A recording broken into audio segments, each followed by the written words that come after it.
Welcome to the NSIC Spotlight, the voice of the NSIC student athletes, powered by gpac. gpac, growing people and companies. I'm your host, Nick Corner, Assistant Commissioner at the Northern Sun. Today, we're joined by Nicole Schmitt of the NSIC Softball Tournament champion, UMD Bulldogs. Nicole, thanks for joining us on the Spotlight. Yeah, I'm glad to be here. All right, well, let's get started by you telling us a little bit about yourself. Yeah, I'm a sophomore infielder from Verona, Wisconsin, and I'm studying biochemistry at UMD, hoping to go to medical school after college. Outstanding. And I believe you're down by Madison originally. So what brought you to UMD to play softball?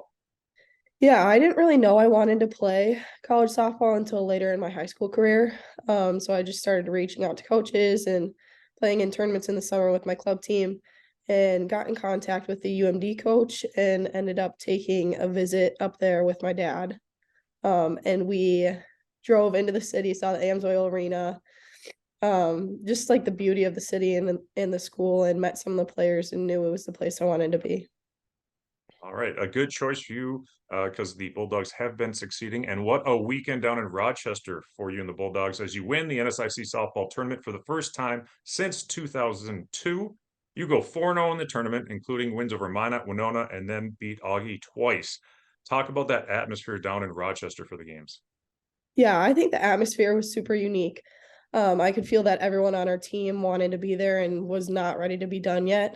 And we all knew what it took to reach regionals. We knew that we most likely had to win our tournament, and we went in there and got it done. Yeah, your defense was lights out, especially the pitching of Lauren Dixon, who pitched all 4 games and only allowed 1 earned run in 28 innings pitched. How confident were you and your teammates when you saw that Dixon was locked in? Yeah, I think after we saw that Lauren Dixon was kind of locked in, we all realized that we're going to do this. Like, we're going to make it to the championship and win it. And our team feeds off of each other so much. So I think after going out on defense behind Lauren and just seeing her kind of light up the other team and kind of shut them down, we all wanted to back her up and take a little bit of that pressure off of her. So just kind of do our part and do our best with our bats.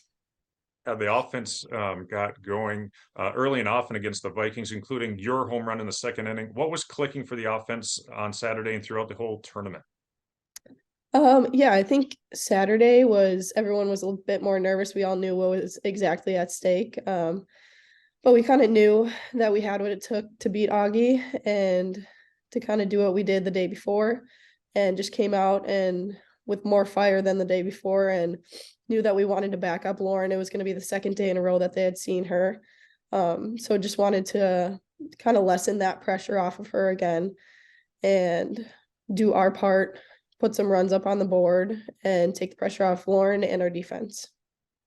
Weather played a bit of a factor as you had to wait your opponent in the championship game as St. Cloud State and Augie finished up their Friday game on Saturday morning, having defeated Augie 4-0 the day before you mentioned. What was the vibe or how were you guys feeling or what was your schedule going into Saturday, kind of adjusting, knowing that you had to wait for your opponent?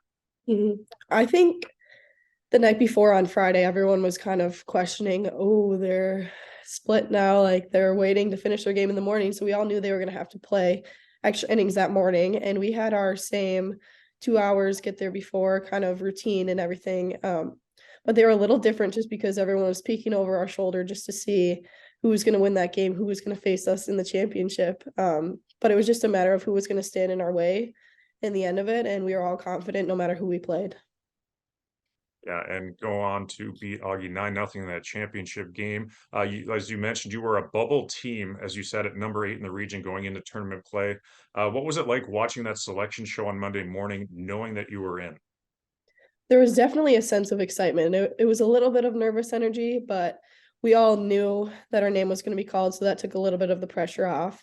And after every region was called, we kept thinking we were next, but we ended up being one of the last regions. So everyone was just waiting around to see what seed we were. But yeah, definitely a relief knowing that we were for sure in the tournament and just had to see who was our opponent for our next game. But now UMD takes on Missouri Southern Thursday in the NCAA regional tournament down in Joplin, Missouri. What do you know about the Lions and what will be keys to advancing in the postseason? Yeah, the Lions have played a lot of teams that we've played in our preseason and then some in our conference. And I think a key will be to continue to play together and to play for each other. I think we do a great job of backing each other up. And if one person's having an off day hitting, they'll pick it up, either cheering or defense or whatever other aspect they can. So All right. Well, best of luck to you and the Bulldogs down at the regional. One question we have before we let you go: what advice would you give to a young player to help in their development? I would say to play for the love of the game. Nothing else. If you don't love it, or if you think you won't learn to love it, then find something you do love and spend your time on it. But put the work in if you do love it, and you'll be grateful later on, and play like every game is kind of your last, because there is going to be one of those games that is, and you're going to wish you enjoyed every minute of it before that. All right, some sound advice. Enjoy the game while you're out there. Put in the work. All right. Well, best of luck to you and the Bulldogs down at the NCAA regional. Thanks again to our sponsor, GPAC. Nicole, good luck down there in Joplin this week. Thank you.